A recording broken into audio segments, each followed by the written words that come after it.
On a tous cette boîte de Monopoly qui prend la poussière, souvent synonyme de partie interminable où tout repose sur la chance. Et si on découvrait que cette idée est complètement fausse? Ici, on va décortiquer les stratégies qui transforment ce jeu de hasard en un véritable exercice de calcul impitoyable.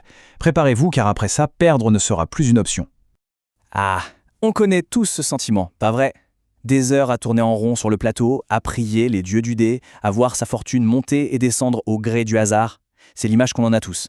La recette parfaite pour une soirée qui se termine, disons, de manière tendue. Eh bien, pas du tout. C'est une idée reçue, une grosse idée reçue même. En réalité, le Monopoly, c'est un jeu de décision économique froide, de gestion du risque et même de psychologie. L'objectif, c'est de donner les clés pour devenir le maître du jeu, pour vraiment dominer la partie. Allez, c'est parti, on entre dans le dur. La stratégie, elle commence dès le premier lancer de dés et elle se doit d'être agressive, très agressive. Cette première phase est absolument capitale, mais en fait, elle est super simple à mettre en place. Pendant les 2 ou 3 premiers tours de jeu, la règle est simple. On ne choisit pas, on achète. On achète tout ce sur quoi on atterrit, même les propriétés qui n'ont l'air de rien. Pourquoi faire ça? Eh bien parce que chaque titre de propriété est une arme pour plus tard, une monnaie d'échange. Plus on a de cartes en main, plus on pèse dans les négociations à venir. Bon, attention quand même. Quand je dis tout, il y a des exceptions. Les services publics, la compagnie d'électricité, l'eau, franchement, on oublie. Le retour sur investissement est ridicule. Pareil pour les gares. Elles ne commencent à valoir quelque chose que si on en a 3, voire les 4. Sinon, c'est de l'argent jeté par les fenêtres. Non, la vraie cible, ce sont les groupes de couleurs. C'est là que se cache l'argent. Ok, la phase d'accumulation est terminée.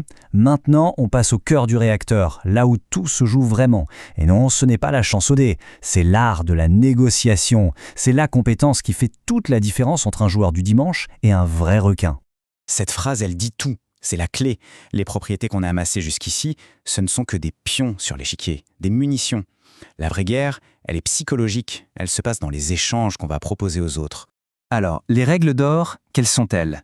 Primo, un échange doit toujours être à notre avantage. On n'est pas là pour faire des cadeaux. Si on vise un monopole, l'autre joueur doit mettre plus sur la table. De l'argent, une autre carte, il faut toujours sortir gagnant. Une autre astuce, cibler les joueurs qui sont à sec. Ils sont désespérés et donc beaucoup plus faciles à convaincre. Et bien sûr, on joue avec le chrono, on met la pression. Le fameux « c'est à prendre ou à laisser », ça marche étonnamment bien. Parfait. Après une négociation féroce, ça y est, le premier monopole est dans la poche. Un groupe de couleurs complet. On pourrait croire que le plus dur est fait, mais non.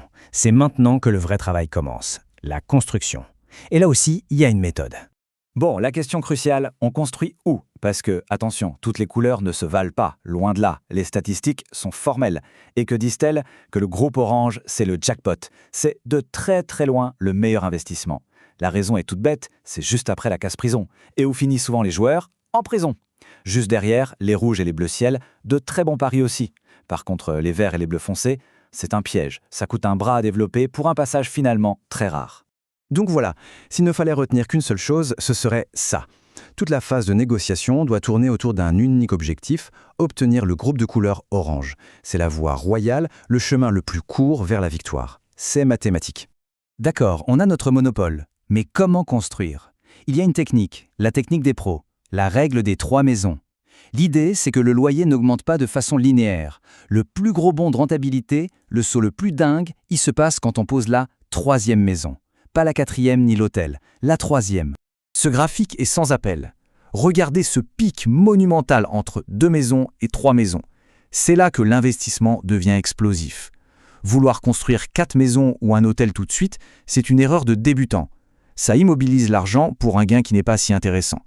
Donc, la stratégie optimale est claire. On monte à 3 maisons sur chaque propriété du monopole et on s'arrête là pour le moment. C'est le point de rentabilité maximum.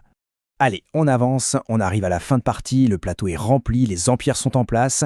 Maintenant, la question c'est comment porter le coup de grâce et éliminer les autres joueurs. Pour ça, il y a un secret, un chiffre que presque personne ne connaît. 32. C'est le nombre total de maisons disponibles dans la boîte. Et oui, ce n'est pas une ressource illimitée. Et quand on a compris ça, on peut mettre en place une stratégie diabolique.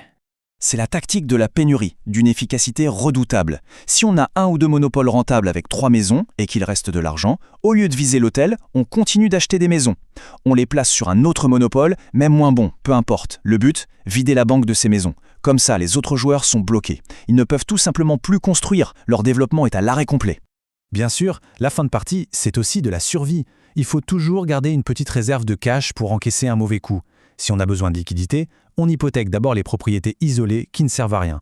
Et le conseil qui change tout? En fin de partie, le plateau est un champ de mine. La prison n'est plus une punition, c'est un abri. Y rester permet de continuer à toucher ses loyers sans risquer de payer ceux des autres. Donc, si on résume, tout est une question de mentalité. Le joueur moyen collectionne des propriétés un peu partout, le stratège ne vise que les monopoles. Le joueur moyen se rue sur les hôtels, le stratège s'arrête à 3 maisons. Et enfin, il faut arrêter de vouloir faire des échanges justes.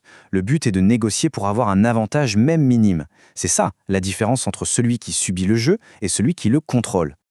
Et voilà, les cartes sont sur la table. Achat agressif, négociation sans pitié, construction optimisée et tactique de blocage. La prochaine fois que la boîte de Monopoly sortira du placard, la question ne sera plus de savoir si on va gagner, mais plutôt qui va faire faillite en premier.